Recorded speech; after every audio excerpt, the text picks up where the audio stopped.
The World Humanitarian Summit started with a joint breakfast of the leaders. The participants then posed for photographs.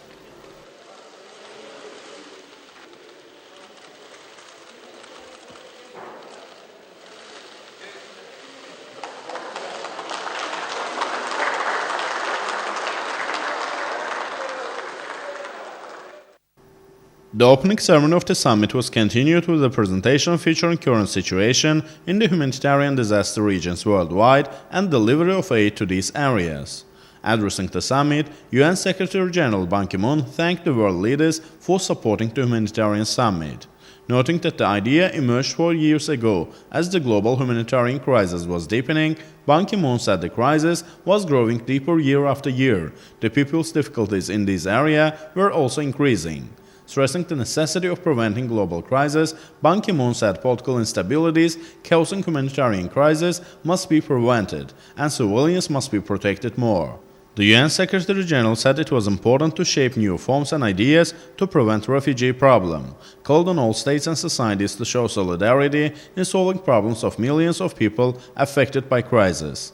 We should give a chance to people to live and live a glorious life, said Ban Ki-moon, and expressed his confidence that the world leaders will give a strong support to the process. President of Turkey Recep Tayyip Erdogan said the summit was an important opportunity in terms of solving problems of millions of people living in need.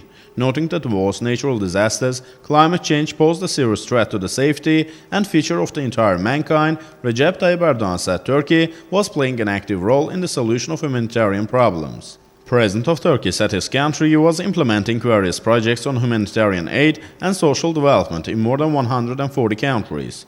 Recep Tayyip Erdogan said global humanitarian aid system was ineffective in terms of solving the existing problems, added that only few countries were bearing the burden of this system.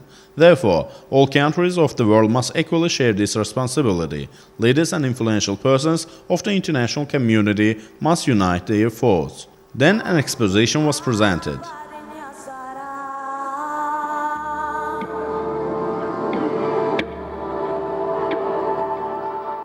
Video featuring difficulties faced by the people affected by conflicts, natural disasters worldwide was screened. After a short break, the summit was continued with a plenary meeting. Chairman of the plenary meeting, UN Secretary-General Ban Ki-moon outlined the major commitments of the summit. He said discussions will focus on implementation of those commitments, solution of upcoming problems. The other chairman of the meeting, President of the Turkey Recep Tayyip Erdogan, said Turkey will remain committed to making peace, achieving global peace and other issues. German Chancellor Angela Merkel stressed the importance of increasing efforts to prevent killing of civilians in armed conflicts. She underlined that Germany will further strengthen its activity to support humanitarian aids and raise the volume of funds. Noting the importance of coordinating activities in this area, German Chancellor said more effective global system should be created. Emir of Kuwait Sheikh Sabah Al-Ahmad Al-Jabir Al-Sabah said the summit was an important opportunity for the UN to reach its goals. Emir of Kuwait said new criteria should be determined. All states and international organizations should actively support solution of the humanitarian crisis. President of Mali Ibrahim Boubacar Keita hailed the first summit focusing on global humanitarian issues. Speaking about his country's difficulties in this area, President of Mali underlined that terrorist organizations were taking advantage of humanitarian and other social problems, called on all countries to invest in the humanitarian sphere in order to prevent such threats. President of Azerbaijan İlham Aliyev addressed the plenary meeting of the summit. Mr. Chairman, Madam Chairman, ladies and gentlemen, I believe that the results of the summit will contribute to the improvement of the living standards of the people who suffer from humanitarian crises around the world. We in Azerbaijan know very well what it means to be a refugee and internally displaced person. For more than 20 years, more than 1 million of Azerbaijanis suffer from military aggression and occupation by Armenia. As a result of this aggression, 20% of our internationally recognized territory is under occupation. More than 1 million of Azerbaijanis became refugees and internally displaced persons. Armenia committed ethnic cleansing and genocide against Azerbaijanis. Khojaly genocide committed by Armenia in 1992 is recognized by more than 10 countries. As a result of Khojaly genocide, 613 civilians were brutally killed. among them 106 women, 63 children, 70 elderly. More than 1,000 people are missing.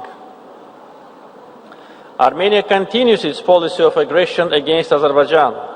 In April 2016, Armenia launched new attack on peaceful Azerbaijani citizens. As a result of this attack, our soldiers and officers, as well as 6 civilians, were killed, more than 30 civilians wounded. As a result of shelling of our cities and villages, more than 500 houses were damaged, more than 100 houses were completely destroyed and burned. Armenian army used prohibited chemical weapons against civilians, particularly white phosphorus bombs. All the war crimes committed by Armenia are documented and presented to international monitors. In order to protect our civilian population, Azerbaijani army conducted successful counterattack, and only after that aggressor was stopped. Armenia ignores 4 United Nations Security Council resolutions demanding immediate and unconditional withdrawal of Armenian troops from the territory of Azerbaijan. Nagorno-Karabakh and 7 other districts of Azerbaijan are occupied. In some cases, United Nations Security Council resolutions are implemented within days, if not hours. But in our case, they remain on paper for more than 20 years. This is a policy of double standards towards Azerbaijan. Armenia must implement these resolutions or be sanctioned. Territorial integrity of Azerbaijan must be restored. Another serious threat to the whole region is outdated Armenian nuclear power plant in Metsamor. There is information that Armenia is illegally using the radioactive waste. Former Prime Minister, Member of Parliament, and other officials of Armenia declared this April that Armenia has a nuclear weapon, so-called dirty bomb. This statement must be thoroughly examined by corresponding international organizations. Armenian nuclear threat and blackmail must be stopped. Azerbaijan does its best to overcome the consequences of humanitarian catastrophe caused by Armenia. More than $6 billion were spent to improve living conditions of our refugees and IDPs. Level of poverty among refugees and IDPs dropped from 75 to 12%. In general, poverty level in Azerbaijan dropped from almost 50 to 5% in the last 12 years. Azerbaijan provides and will continue to provide assistance to countries suffering from similar problems. We provided financial assistance to support United Nations Ebola response and recovery actions. We also commit to promote cooperation among relevant institutions and stakeholders for ensuring access of population to early warning system and disaster risk information. Thank you. Delivering speeches, President of Ukraine Petro Poroshenko, President of Macedonia Georgi Ivanov, and President of Georgia Georgi Margvelashvili also underlined that they supported all actions aiming to solve humanitarian problems worldwide. Co-organized by the Republic of Turkey and UN, the first-ever summit is an important call to the international community in terms of solving global humanitarian problems. The summit brings together more than 5,000 delegates, including up to 60 UN member states, heads of state and government, officials of the crisis-affected countries, representatives of international organizations, NGOs, and private sector. Currently, more than 130 million people worldwide are in need of humanitarian assistance and social protection. This has strongly increased the volume of humanitarian aid expenses. The UN aims at increasing the volume of the funds for solving these problems to $21 billion. The main goal of the summit is to solve conflicts, prevent them, establish strong norms and principles to avoid humanitarian disasters, meet the needs of disaster-affected people by delivering humanitarian aid to them, make huge investments in the humanitarian sphere.